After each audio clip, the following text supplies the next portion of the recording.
बिस्मिल्लाहिर्रहमानिर्रहीम। अस्सलाम वालेकुम व्यूअर्स, मैं उम्मीद करती हूँ खैरियत के साथ होंगे। रब्बे ज़ुल जलाल के बाबरकत नाम से और प्यारे आका करीम सल्लल्लाहु अलैहि वसल्लम की खिदमत अक़दस में दुरूद व सलाम पेश करते हुए उर्दू दी लैंग्वेज यूट्यूब चैनल का आगाज़ करते हैं। कवायद ज़बान में आज हम सबक नंबर 5 पढ़ेंगे। देखते हैं आज के सबक के चीदा चीदा नकात क्या हैं। सौतिया किसे कहते हैं, मुसव्वत से क्या मुराद है, इन हरूफ को हुरूफ इल्लत क्यों कहते हैं, मुसव्वत की तादाद, मुसव्वत की अदायगी, सरगर्मी भी है। उम्मीद है आपको हमारी आज की ये काविश पसंद आएगी। तो शुरू करते हैं आज का सबक। हर ज़ुबान की इब्तदा मखसूस आवाज़ों की अदायगी से होती है। ज़ुबानों के मखसूस सौती ज़ीरो बम होते हैं। सौती निज़ाम जिसकी बुनियाद पर ज़ुबानें सीखी और बोली जाती हैं ये हैं हल्क, ज़ुबान, दांतों, होंठों। इनके इस्तेमाल से ख़ास आवाज़ें पैदा होती हैं जिन्हें हरूफ कहा जाता है। बिल्कुल सही। कौन से? हल्क, ज़ुबान, दांतों, होंठों। फोनिक्स। अब फोनिक्स क्या है? सौतियात का ताल्लुक इंसानी आवाज़ या सौत से है। इसकी जमा सौतियात है। जो चीज़ आवाज़ या सौत से मुंसलिक हो सौतियात कहलाती है। और इसकी अंग्रेज़ी क्या है? फोनिक्स। ज़ुबान से पैदा होने वाली आवाज़ों की दो इकसाम हैं, मुसव्वतें जिसको हम इंग्लिश में वॉवल्स कहते हैं और मुसम्मतें जिनको हम इंग्लिश में कॉन्सोनेंट्स कहते हैं।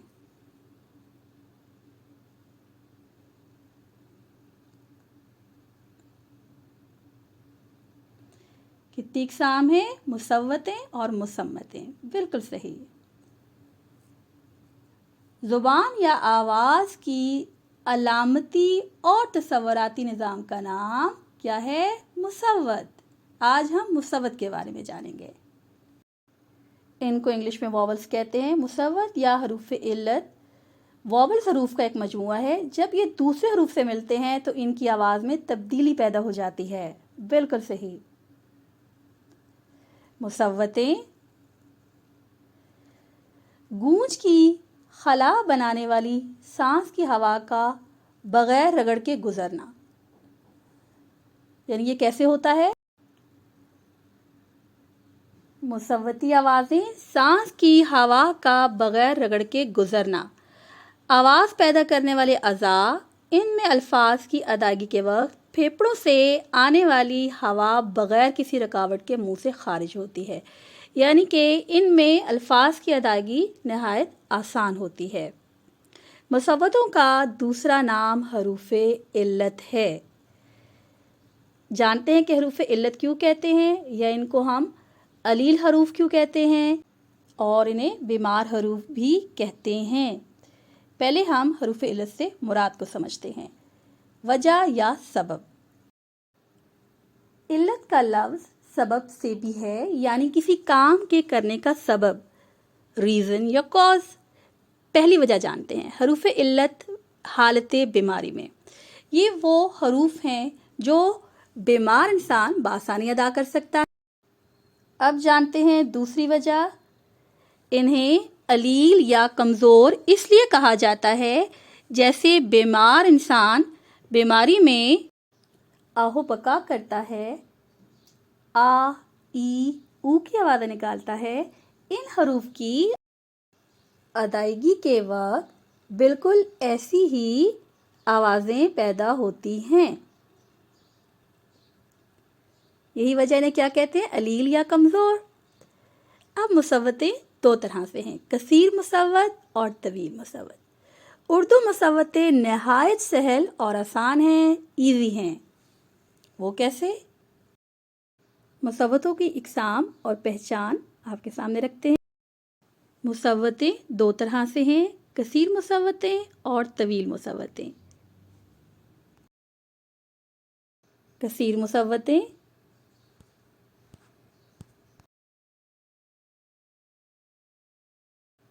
इनमें तीनों हरकत शामिल हैं, ज़बर, ज़ेर, पेश।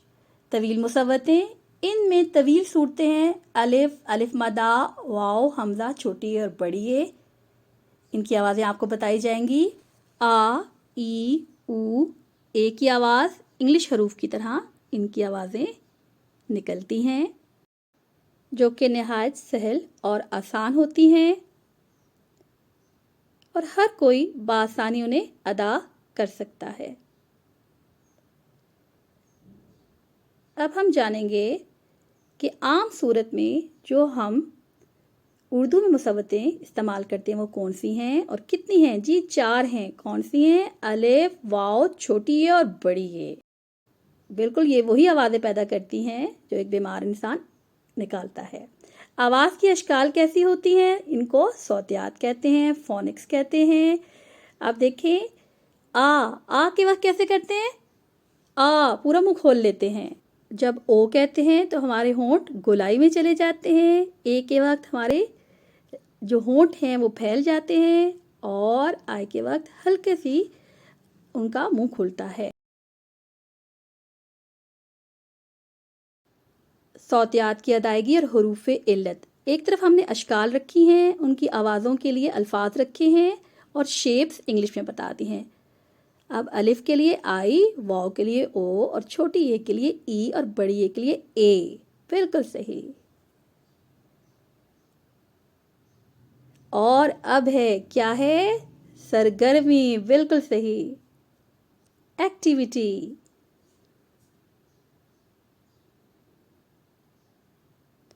اب تصاویر کے ذریعے ہم ان سرگرمیوں کی پہچان کریں گے، دیکھیں گے کہ تصاویر میں ہمیں کیا کہتی ہیں۔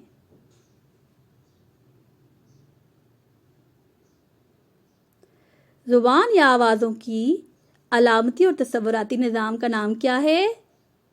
جی کیا نام ہے؟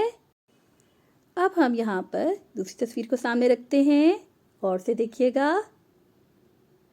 اس تصویر میں مصوت کا دوسرا نام بتائیں۔ آپ بخوبی پہچان گئے ہیں۔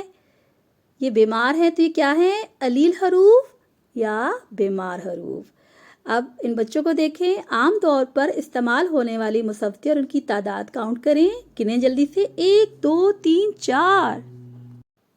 جی تعداد ہے 4۔ آپ نے بالکل درست پہچانا۔ اب ہم جانتے ہیں صوتیہ کو انگریزی زبان میں کیا کہا جاتا ہے۔ غور سے دیکھیں کیا لکھا ہوا ہے، یہ دیکھتے جائیں۔ آپ نے بالکل درست بتایا، بہت خوب، فونکس۔ میں امید کرتی ہوں آج کا سبق آپ کو پسند آیا ہوگا۔ اللہ پاک سے دعا ہے کہ اللہ پاک ہمارے علم اور فیض میں اضافہ فرمائے اور ہم دیے سے دیا جلاتے چلے جائیں۔ آپ کی سماعتوں کا شکریہ۔ تو ملتے ہیں جلد ہی نیکسٹ ویڈیو میں، تب تک اللہ نگہبان۔